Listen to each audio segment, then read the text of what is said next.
Então esses são irregulares, tá? Esses aqui. Por quê? O passado deles não tem uma regra. Tá aqui, ó, went, made, não tem regra. Os regulares, o passado deles, você acrescenta ed. Acrescenta ed. A regra é essa. Os regulares, passado, acrescenta ed. Tudo bem? Então, por isso que é importante saber diferenciar o que é regular de irregular. Quando o verbo termina com y precedido de consoante, aqui é vogal, aqui é consoante. Então você troca o y por i e depois põe o ed. Lembra disso? Eu expliquei isso em sala de aula. Tudo bem, essa é a regrinha geral, tá? O passado é assim. Então vocês no 8º ano, vocês já começam a estudar o passado, tá? Vocês têm que saber presente, passado e futuro. Se você não souber isso, você não consegue manter uma conversa. Tá? Você vai conversar com alguém, você tem que saber presente, passado e futuro. Então eu expliquei aqui agora por que alguns verbos são chamados regulares, irregulares e outros regulares. Os irregulares não têm regra para o passado, os regulares eles têm regra sim para o passado, acrescenta ed, tá? Então agora eu vou apagar isso aqui e vamos ver os exemplos. Então veja só, a frase you do your work, você faz seu trabalho, está no tempo presente, sem modificação do verbo, tá?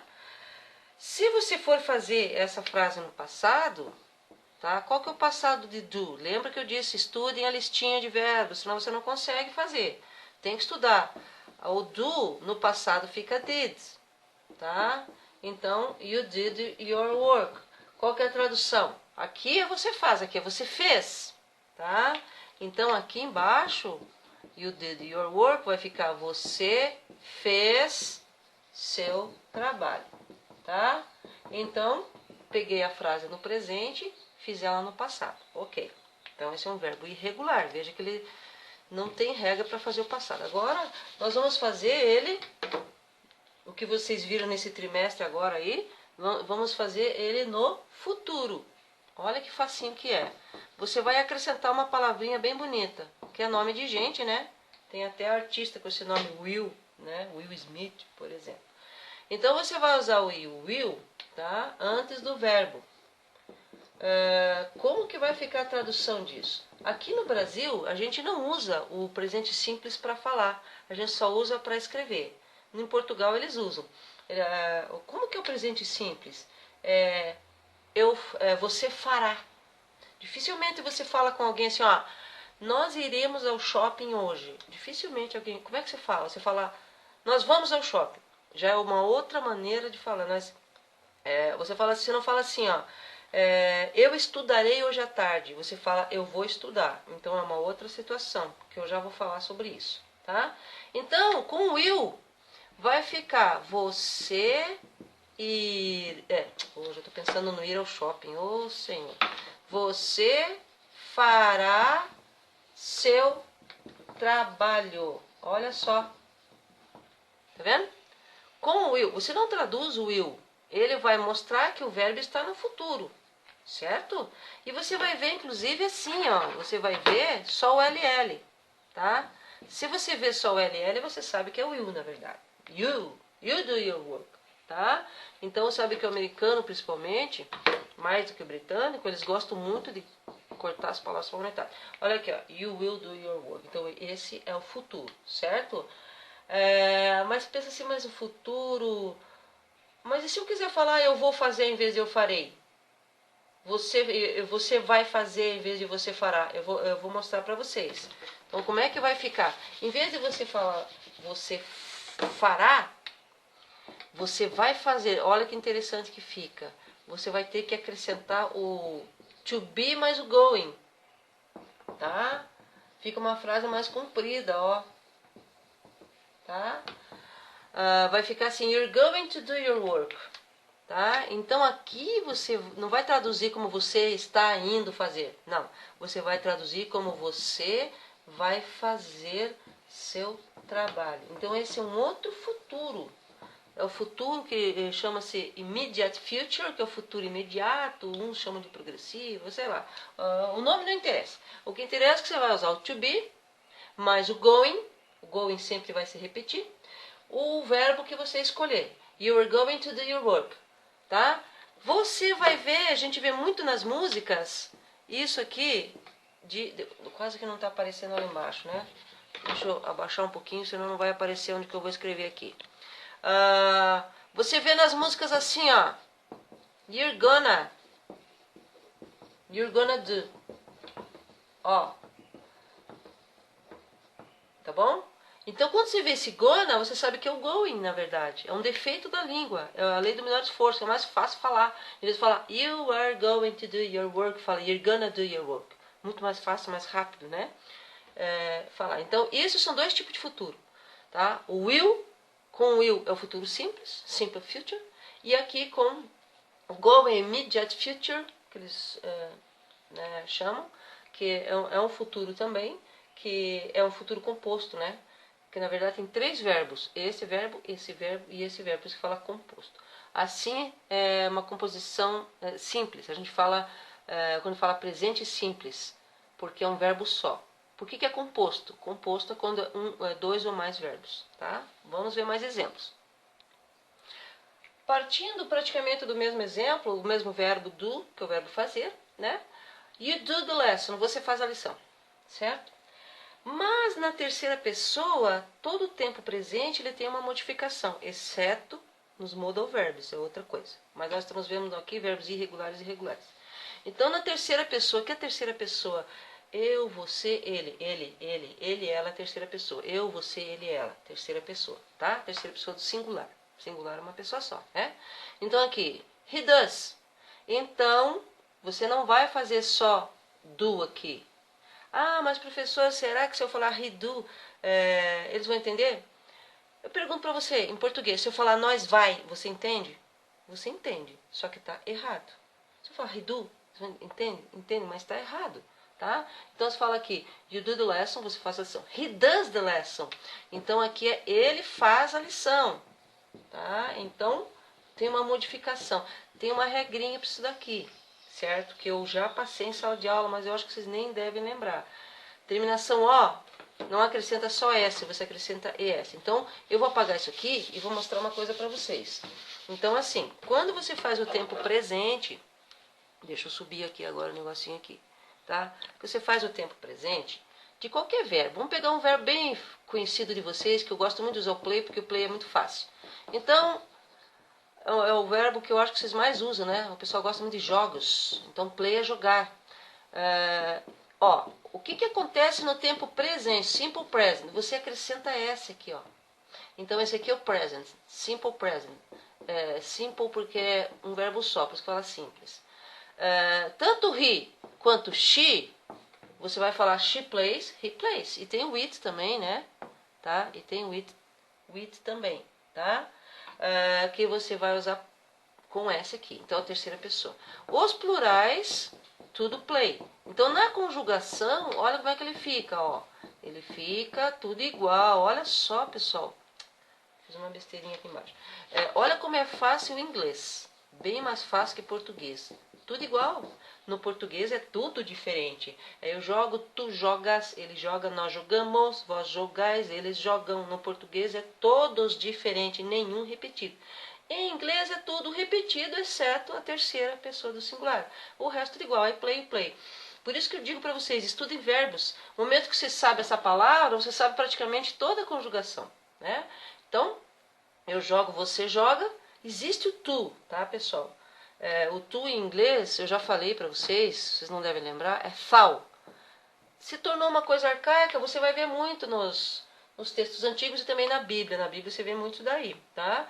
Por isso é importante você saber, tá? Por quê? E o vós, né? E o vós, por quê? Porque você vai ver isso na Bíblia. A pessoa diz, mas eu nunca leio a Bíblia. Um dia você vai num culto, numa missa, um casamento, alguém lá vai ler a Bíblia e você vai entender.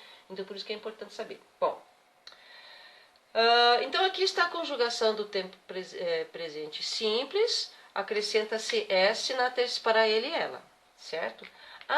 Mas será que para todos é só S? Existe uma regra. Eu vou mostrar para vocês que não. Que tem situações que você não acrescenta só S. Em que situações? Olha só, gente. É uma situação de terminação. S, S, S, SH, CH, X, Z e O. Essas terminações de verbos, tá? Você vai acrescentar não só S na terceira pessoa, você vai acrescentar ES, tá? Você vai acrescentar ES. Opa, aqui ó, você vai acrescentar, deixa eu arrumar melhorzinho aqui. Você vai acrescentar ES. Exemplos. Vamos ver exemplos? Então vamos pegar aqui uma terceira pessoa. She, study.